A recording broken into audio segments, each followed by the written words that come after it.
All right, welcome to the first ever YouTube chance at Riley's Documents and Drafts, the podcast where we look at historical documents that are important, especially to the United States. We drink some cool beers along the way. We talk about the background of the document and we read the document. We talk about the background of the beer that we're drinking and we drink the beer. And we'll do some couple other cool things along the way. So today, again, this is a trial run, so it's a little dated, but we are going to look at the Declaration of Independence, the Lee Resolution. We're going to drink some Yuengling because it's the oldest American brewery.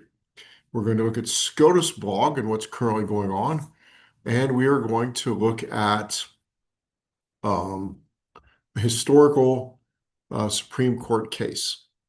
And hopefully I can do all this without screwing it up. Right now, there's no music because I'm still trying to figure out how to do all this in one take, in one try. But if you, there is one on Spreaker.com, Spotify, iHeart, and Podcast Addict. That's just an audio version with music. So you can try that if you prefer. All right. The Lee Resolution.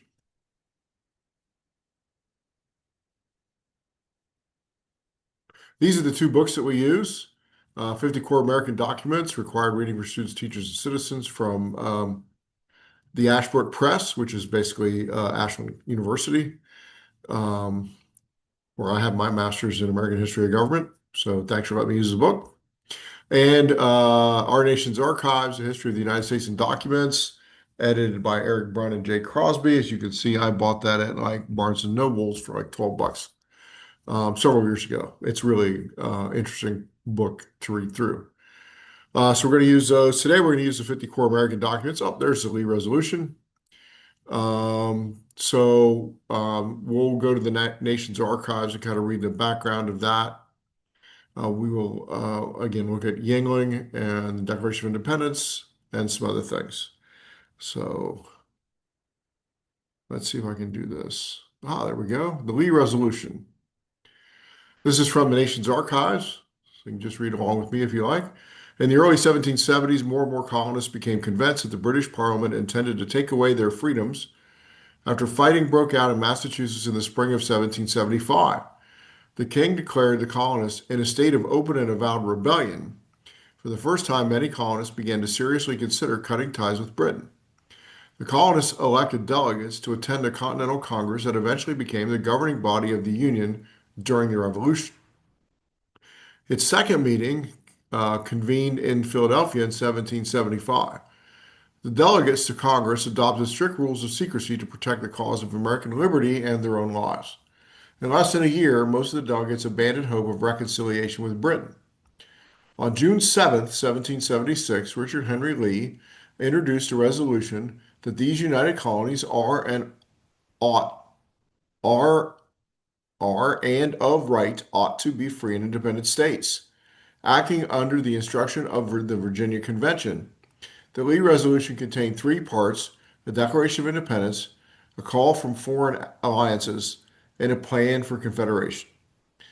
On June 11, 1776, Congress appointed three concurrent committees in response to the Lee Resolution: one to draft the Declaration of Independence, the second to draw up a plan for forming foreign alliances, and a third to prepare and digest the form of a confederation.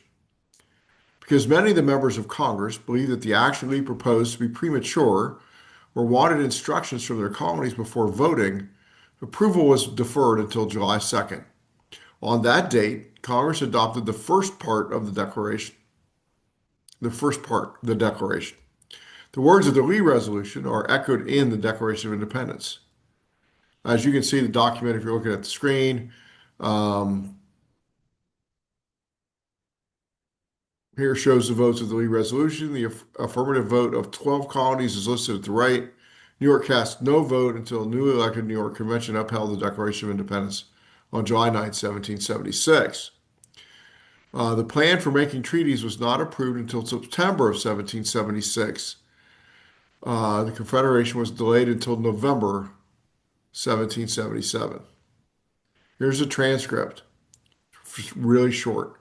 Resolved that these united colonies are and ought of right to be free and independent states, that they are absolved from all allegiance to the British Crown, and that all political connections between them and the state of Great Britain is and ought to be totally dissolved, that it is expedient forthwith to take the most effectual measures for forming foreign alliances, that a plan of confederation be prepared and transmitted to the respective colonies for their consideration and approbation.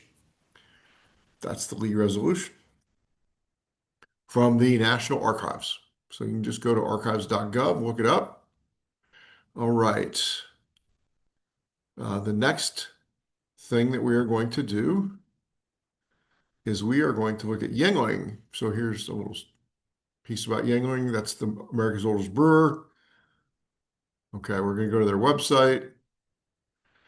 I'm not going to read through the whole thing. It's kind of long, but they've been in business. Here's their history. They've changed the website a little bit since I looked at it last. This is Yuengling.com. Founding of America's oldest brewery in 1829, David Yuengling established the Eagle Brewery on Center Street in Pottsville, Pennsylvania. Individual tenacity and unwavering dedication to the standards of quality, like many American stories, it starts amid the dream of countless young immigrants looking for the opportunity and emerge from the strength and will of one family determined to build their legacy in a new country. Story of America's oldest brewery gave when David Yuengling arrived from Württemberg, Germany, to settle in a sleepy coal mining town of Pottsville, Pennsylvania. All right, so that's kind of there, and they've been in business since 1829. Here's kind of what they have. I'm not going to put up the pictures, but they have a traditional lager. Everybody's had it. It's my go-to if the beer list at the establishment I'm at is not my favorite. They have a light, which is pretty good. They have a black and tan, which I drank during the other podcast, but I'm out of, so I'm not drinking it today. It's very good. They have a golden pilsner. I have not tried that. They have a flight. I've not tried that either. Bongo Fizz, which I've never seen. Lord Chesterfield Ale, which I've also never seen. I'd like to try that. They have a dark brewed porter. I have had that. It's pretty good. They also do like a Hershey chocolate porter, which is pretty good. They have premium and premium light, and then limited release Bock and Oktoberfest. I do like Bock beer, so I'll see if I can find that. All right, so that's Yuengling. I will tell you, I drank the Bock and Tan in the podcast. It's very good. I don't have that with me currently. So that's Yuengling. Remember, this is all a um, trial by error. All right, so that's Yuengling. All right, so now we are going to read the Declaration of Independence. We're reading it from this book called 50 Core American Documents, required reading from students, teachers, and citizens, done by the Ashbrook Press at Ashland University.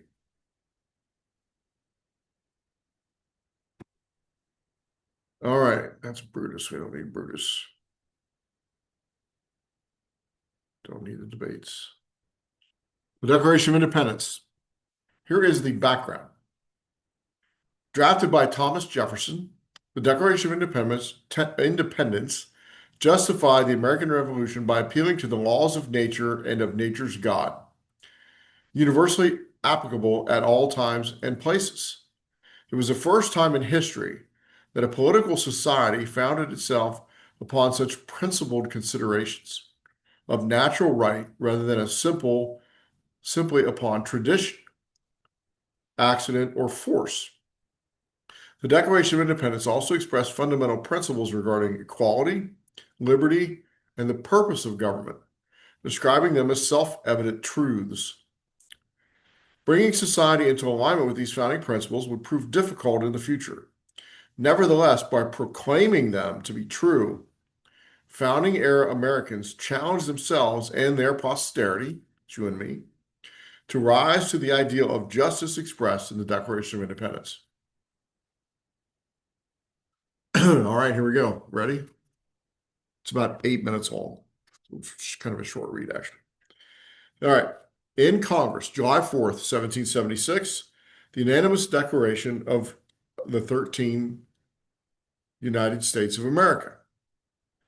When in the course of human events it becomes necessary for one people to dissolve the political bands which have connected them with another, and to assume among the powers of the earth the separate and equal station to which the laws of nature and of nature's gods entitle them, a decent respect to the opinions of mankind requires that they should declare the causes which impel them to separation. We hold these truths to be self-evident, that all men are created equal, that they are endowed by their Creator with certain unalienable rights, that among these are life, liberty, and the pursuit of happiness, that to secure these rights, governments are instituted among men, deriving their just powers from the consent of the governed, that whenever any form of government becomes destructive of these ends, it is the right of the people to alter or abolish it, and to institute new government, laying its foundation on such principles and organizing its power in such form to them shall seem most likely to affect their safety and happiness. Prudence, indeed, will dictate that governments long established should not be changed for light and transient causes. And accordingly, all experience has shown that mankind are more disposed to suffer while evils are sufferable than to right themselves by abolishing the forms which they are accustomed. But when a long train of abuses and usurpations, pursuing invariably the same object, evinces a design to reduce them under absolute despotism, it is their right, it is their duty to throw off such government and to provide new guards for their future security. Such has been the patient sufferance of these colonies, and such is now the necessity which constrains them to alter their former systems of government. The history of the present King of Great Britain is a history of repeated injuries and usurpations, all having a direct object the establishment of an absolute tyranny over these states. To prove this, let the facts be submitted to a candid world. He has refused his assent to laws the most wholesome and necessary for the public good. He has forbidden his governors to pass laws of immediate and pressing importance, unless suspended in their operation until his assent should be attained. And when so suspended, he has utterly neglected to attend to them. He has refused to pass other laws for the accommodation of large districts of people, unless these people would relinquish the right of representation in the legislature, a right inestimable to them and formidable to tyrants only. He has called together legislative bodies at places unusual, uncomfortable, and distant from the depository of their public records for the sole purpose of fatiguing them into compliance with his measures. He has dissolved representative houses repeatedly for opposing with manly firmness his invasion on the rights of the people. He has refused for a long time, after such disillusions, to cause others to be elected, whereby the legislative powers incapable of annihilation have returned to the people at large for their exercise, the state remaining in the meantime exposed to all dangers of invasion from without and convulsions within. He has endeavored to prevent the population of these states for that purpose, obstructing the laws of naturalization of foreigners, refusing to pass others to encourage their migration hither, and raising the conditions of new appropriations of land. He has obstructed the administration of justice by refusing his assent to laws for establishing judiciary powers. He has made judges dependent on his will alone for the tenure of their offices and the amount of payment of their salaries. He has erected a multitude of new offices, and sent hither swarms of officers to harass our people and eat out our substance. He has kept among us in times of peace standing armies without the consent of our legislature. He has effected to render the military independent of and superior to civil power. He has combined with others to subject us to a jurisdiction foreign to our constitutions and unacknowledged by our law, giving his assent to their acts of pretended legislation, for quartering large bodies of armed troops among us, for protecting them by a mock trial from punishment for any murders which they should commit on the inhabitants of these states, for cutting off our trade with all parts of the world, for imposing taxes on us without our consent, for depriving us in many cases of the benefit of a trial by jury, for transporting us beyond the seas to be tried for pretended offenses, for abolishing the free system of English law in a neighboring province.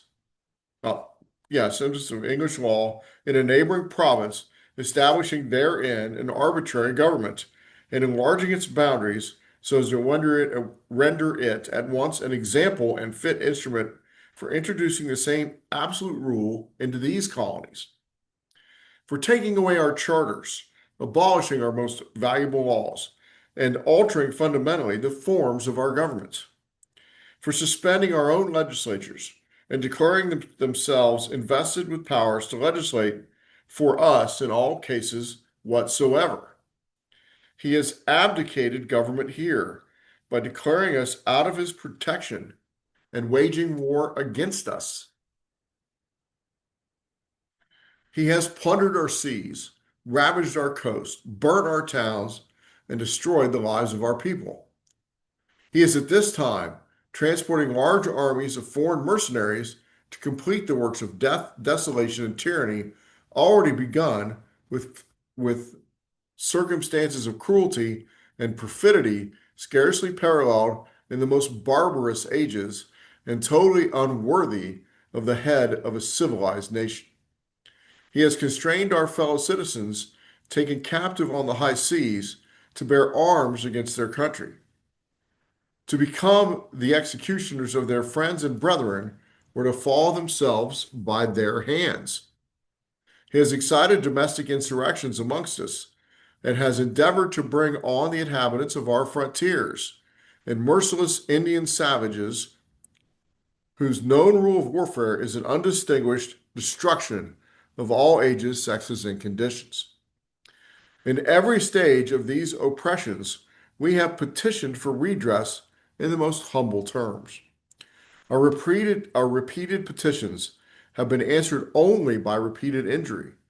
A prince whose character is thus marked by every act which may define a tyrant is unfit to be the ruler of a free people. Nor have we been wanting in our attentions to our British brethren. We have warned them from time to time of attempts by their legislature to extend an unwarrantable jurisdiction over us. We have reminded them of the circumstances of our immigration and settlement here. We have appealed to their native justice and magnanimity. We have conjured them by ties of our common kindred to disavow these usurpations, which would inevitably interrupt our connections and correspondence. They too have been deaf to the voice of justice and consanguinity. We must therefore acquiesce in the necessity which denounces our separation and hold them as we hold the rest of mankind, enemies in war, and in peace, friends. We therefore, the representatives of the United States of America in General Congress, assembled, appealing to the Supreme Judge of the world for the rectitude of our intentions, do, in the name and by the authority of the good people of these colonies, solemnly publish and declare that these United States ought to be free and independent states, and that they are absolved from all allegiance to the British Crown, and that all political connections between them and the state of Great Britain is and ought to be totally dissolved, and that as a free and independent state, they have the full power to levy war, conclude peace, contract alliances, establish commerce, and to do all other acts and things which independent states may of right do. And for the support of this declaration, with a firm reliance on the protection of the divine providence, we mutually pledge to each other our lives, our fortune, and our sacred honor. That is the Declaration of Independence. So before we move on to some kind of fun things, we have looked at, we're drinking some Yuengling Bach and Tan. It's very good. We looked at the Lee Resolution and we read the Declaration of Independence. So now we're going to do a couple other things here in a second. Once I get what I need to get, there's Chisholm v. Georgia. Okay. So we're going to look at a historical case first, just because it's easier to do. It's not, my tab's not hidden under the stuff from Zoom. Anyway, this is the oldest case on record. It is Chisholm v. Georgia. It was done in the Jay Court. Now, the interesting story about John Jay, who helped write the Federalist Papers, which we'll get into after we do the Constitution. John Jay was only on the court for a short time because he didn't think it was prestigious enough. So he went back to be governor of New York. That's interesting, if you ask me. So anyway, here's the case. Here's the background. In 1792, Alexander Chisholm attempted to sue the state of Georgia in the United States Supreme Court over payments due to him for goods that Robert Farquhar had supplied Georgia during the American Revolutionary War. The defendant, Georgia, refused to appear, claiming that as a sovereign state, it could not be sued without consenting to the suit. So the constitutional question, this is from oya.org, by the way, which is, I believe, the University of Chicago Law School. It's an excellent historical record of Supreme Court cases. If you can see in the upper left, you can go to the syllabus, you can view the case. If they have oral arguments, you can listen to oral arguments. It's great. Now, the Supreme Court's own website is great too, but I like this one a little bit better. It's just a little more user-friendly. Here's the conclusion. In a 4-1 decision, the court ruled for the plaintiff, reasoning that Article 3, Section 2 of the Constitution abrogated the state's sovereign immunity and granted federal courts the affirmative power to hear disputes between private citizens and states. Thus, citizens and states, thus, state conduct was subject to judicial review. Justice Iredell dissented, reasoning that under common law, each state was sovereign and could not be sued without consent. This opinion eventually became law with the passage of the 11th Amendment to the Constitution, which provides that the judicial power of the United States shall not be construed to extend to any suit in law or equity commenced or prosecuted against one of the United States by another state or any subject of any foreign state. Okay, so it becomes the 11th Amendment. So it's kind of interesting. That's Chisholm v. Georgia. And we will always look at a Supreme Court case, sometimes two, depending on how long the document is. And lastly, I don't need that. Oh, where'd it go? There's one more thing we're going to do. And that is SCOTUS blog. We always look at what's going on at the Supreme Court today. So this is a little different than the podcast because I did the podcast actually on July 4th. And today is July 8th. So it's a little different. So SCOTUS News is by Kelsey Dallas on July 8th. Might be an interesting read about Justice Kagan. There's been much ado about Justice Kagan's apparent turn to the right this term. But the statistics make clear that she still very much remains on the left side of the court. In Dissent, there's a story by Anastasia Bowden about Baker v. Carr. That might be kind of interesting. That's the one man, one vote um, case that all votes carry equal weight. Baker v. Carr shattered one Supreme Court justice and drove another into a nervous breakdown. Tug of war between the majority and the dissenters over the proper role of the judiciary still rages to this day. And that is true. That is true. Scrimeti and Birth Equality. This is by Akhil and Vikram Amar. I don't know if I said those right. I apologize. Beginning with the Scrimeti, several of the last term's biggest cases are best analyzed through the prism of one of the Constitution's biggest ideas, birth equality, that Americans are created equal, born equal, regardless of the accidents of birth. Though none of the justices in the Scrimeti carefully elaborated this sweeping birth equality principle, it provides the deepest and most enduring framework for understanding the true constitutional issues underlying this high-profile case. So you might want to, if you're really interested, look up the Scrimeti case. Court allows the Trump administration to move forward in sending group of immigrants to South Sudan. Whew. This is by Amy Howell. This was on July 3rd. On Thursday afternoon, the Supreme Court passed an order by a federal judge preventing the government from deporting 8 non-citizens to South Sudan. Justice Sotomayor dissented, writing that the individuals will now be sent to a country without regard for the likelihood that they will face torture or death. Yeah, South Sudan it's one of the newest countries on the planet, but it is a scary place. I don't try to give my political opinion in these podcasts, but that's a little scary. All right, so today, here's what we did.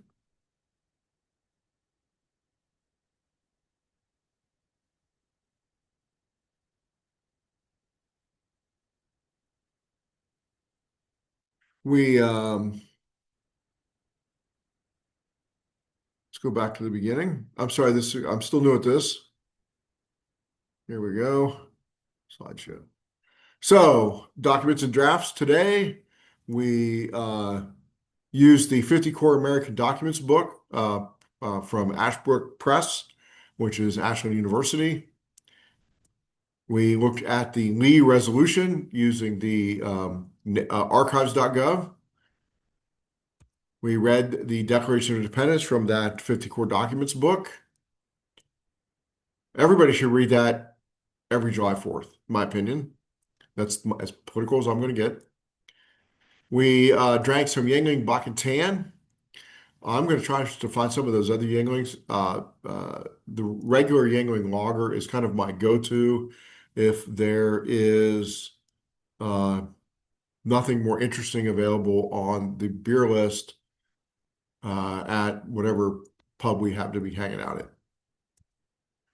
We went to oyez.org, oyez.org, and looked at Chisholm v. Georgia and the creation of the 11th Amendment. And then we went to SCOTUS blog and looked at whether Kagan is leaning to the right, what happened to some of the judges during the Baker v. Carr decision, birth equality in the Scrimeti case, and Trump being able to send 8 non-citizens to South Sudan. So the podcast's available. It's going to be available on YouTube. I'm still working on that piece of it. It's available on Spreaker.com, iHeart, Spotify, Podcast Addict, and a couple other platforms. The music, when we get to it, the music I use on the other podcast is from Soundstripe. I talked about our books, and the Declaration of Independence image was provided by Getty Images. There's the SCOTUS info, scotusblog.com and oyez.org. And then the cover art was from Canva, and it was created by Emma Williams, who's a former student of mine and a great kid. And then obviously Yuengling. So now I want to say thank you. I want to let you know that next time, I do this about every 3 to 4 weeks. Next time, we're going to go get back to the Constitution. We read the preamble, we read Article 1. Yeah, we read, I don't know, did we read all of Article 1? We read at least part of Article 1. We may have read all of Article 1. I don't remember. I'll have to go back and look. And then we will pick up the rest of the U.S. Constitution. Hope you have a great day. Hope you get a chance to listen. And I will talk to you all soon. I hope this worked.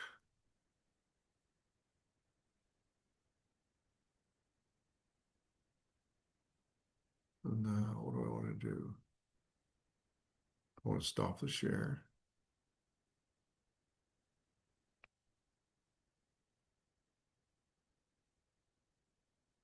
I want to